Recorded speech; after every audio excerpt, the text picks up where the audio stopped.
ಪ್ರಭೇಸುವಿನಲ್ಲಿ ನನ್ನ ಪ್ರೀತಿಯ ಸಹೋದರ ಸಹೋದರಿ, ಈ ಸಮಯದಲ್ಲಿ ನಿಮ್ಮೆಲ್ಲರೂ ನೋಡಲು ನಾನು ಸಂತೋಷ ಉಳ್ಳವನಾಗಿದ್ದೀನಿ. ಬನ್ನಿ, ಇಂದಿನ ವಾಗ್ದಾನ ದೇವರ ಕರೆಯನ್ನು ಕುರಿತು ನಾವು ಚಿಂತಿಸಿ ಧ್ಯಾನಿಸೋಣ.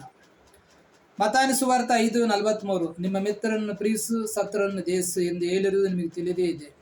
ನಾನು ಹೇಳುವುದನ್ನು ಗಮನಿಸಿರಿ, ನಿಮ್ಮ ಶತ್ರುಗಳನ್ನು ಪ್ರೀತಿಸಿರಿ, ನಿಮ್ಮನ್ನು ಪೀಡಿಸರಿಗಾಗಿ ಪ್ರಾರ್ಥನೆ ಮಾಡಿರಿ, ಇದರಿಂದ ಸ್ವರ್ಗದಲ್ಲಿರುವ ನಿಮ್ಮ ತಂದೆಗೆ ನೀವು ಮಕ್ಕಳಾಗಿವ್ರಿ. Price the lord. ಹೌದು ಪ್ರಿಯರೇ, ನಾವು ದೇವರ ವಾಗ್ದಾನದ ಪ್ರಕಾರ ನಾವು ಏನು ಮಾಡ್ತಾ ಇದ್ದೀವಿ?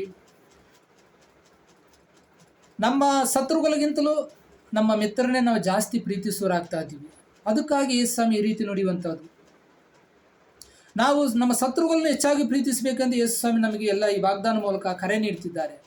ನಾವು ವಚನ ಆಳವಾಗಿ ಚಿಂತಿಸಿ ಧ್ಯಾನಿಸುವುದಾದರೆ, ಮಿತ್ರರನ್ನು ಪ್ರೀತಿಸು, ಶತ್ರುವನ್ನು ದ್ವೇಷಿಸು ಎಂದು ಹೇಳಿರುವುದು ನಿಮಗೆ ತಿಳಿದೇ ಇದೆ. ವೈರಿಗಳಿಗಿಂತಲೂ ನಿಮ್ಮ ಮಿತ್ರರನ್ನು ಹೆಚ್ಚಾಗಿ ಪ್ರೀತಿಸ್ತೀರಿ.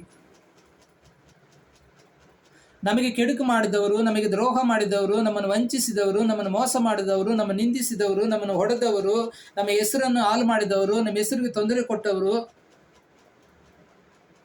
ಇವರೆಲ್ಲರನ್ನು ನೀನು ಪ್ರೀತಿಸಬೇಕೆಂದು ಯೇಸು ಕ್ರಿಸ್ತ ನಿನ್ನನ್ನು ಕರೆಯುವಂಥದ್ದು. ಪ್ರಿಯರೇ, ನಾವೇನು ಮಾಡ್ತೀವಿ?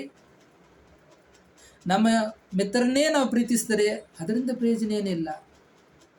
ನಿನ್ನ ಮಿತ್ರಗಿಂತಲೂ ನಿನ್ನ ಸ್ನೇಹಿತನ ನೀನು ಎಷ್ಟಾಗಿ ಪ್ರೀತಿಸ್ತಿದೆಯೋ ಅದಕ್ಕಿಂತಲೂ ಮಿಗಿಲಾಗಿ ನಿನ್ನ ಶತ್ರುವನ್ನು ನೀನು ಪ್ರೀತಿಸಬೇಕೆಂದು ಯೇಸು ಸ್ವಾಮಿ ನನ್ನನ್ನು ಕರೀತಿದ್ದಾರೆ. ಇದಾಗಿದ್ದವರ ವಾಗ್ದಾನ ಮತ್ತು ಕರೆ. Praise the lord.